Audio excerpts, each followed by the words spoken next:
My name is d3m0l1sh3r and you're watching a Sony Vegas Pro 9 tutorial for rendering YouTube videos. Actually, I'm going to be walking you through the entire steps of the video creation process using Sony Vegas. I hope you enjoy. Okay, so you have my desktop, got Fraps running. This is what I use to record my videos, and on my Fraps hard drive I have lots of videos that I've recorded, but more importantly, this set of Left 4 Dead 2 videos that I wish to make a video of. And that's my phone. I do apologize. Okay, so what we want to do first is launch Sony Vegas, in case you somehow didn't figure that out already. But maybe you did, maybe you didn't. It's whatever. Okay, so ignore that. You want to start in just default opening Sony Vegas will have you a new project going. And so all you really do is find your files, drag them into the Project Media tab, and then also I have my awesome intro, and I'll drag that in there too. Okay, so you want your videos, this is the video timeline, and you want your videos in the order that they should be shown in the video, so you drag the first one, and then if you have just a bunch in a series that you want to add in, you click the first one, hold shift, click the last one, drag it, line it up, and you have a full set of timeline.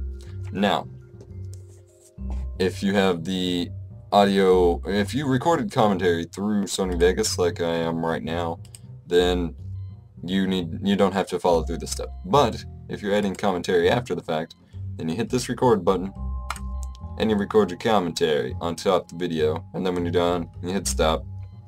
That'll tell you your file or whatever.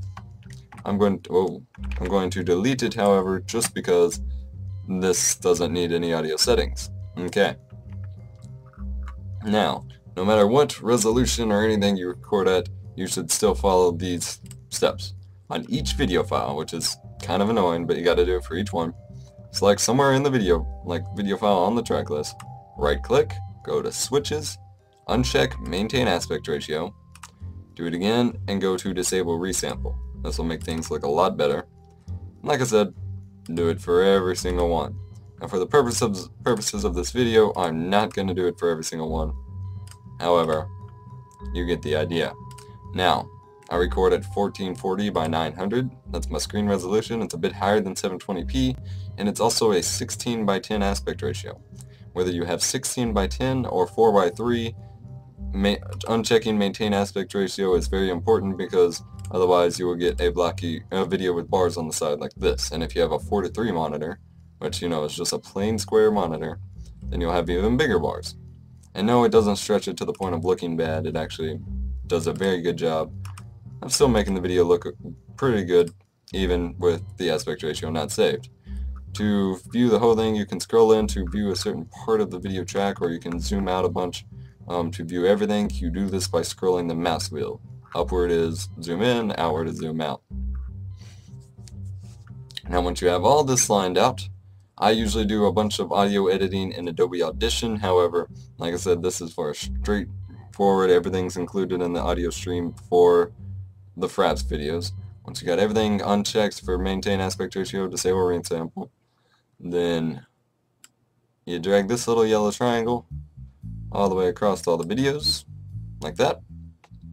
Then you go to File, Render As. Okay, by default it's going to have you on some random setting. It's probably AVI with default like VCR quality video. However, I'm going to show you how to set up your own custom video rendering setting that'll look much better. So what you want to do, make sure you're on Windows Media Video WMV. It took me quite a while to finally give in and try WMV. I usually am against Windows file types, but that's okay. Start with the 6 megabyte per second HD 720p 30p video. Hit custom. Constant bitrate. I usually up this to 256 because I'm extremely OCD about my audio settings, but you don't have to. And go to video, constant bitrate, Windows Media, that's all fine. 720, that's it. Make sure this is on square, otherwise it'll stretch it a bit. 29.97 NTSC, you can do 30, but either way it's fine. Override compression buffer, I go with 8. I don't know why entirely, but that's it. Turn it all the way up to the sharpest quality, which is 100 here.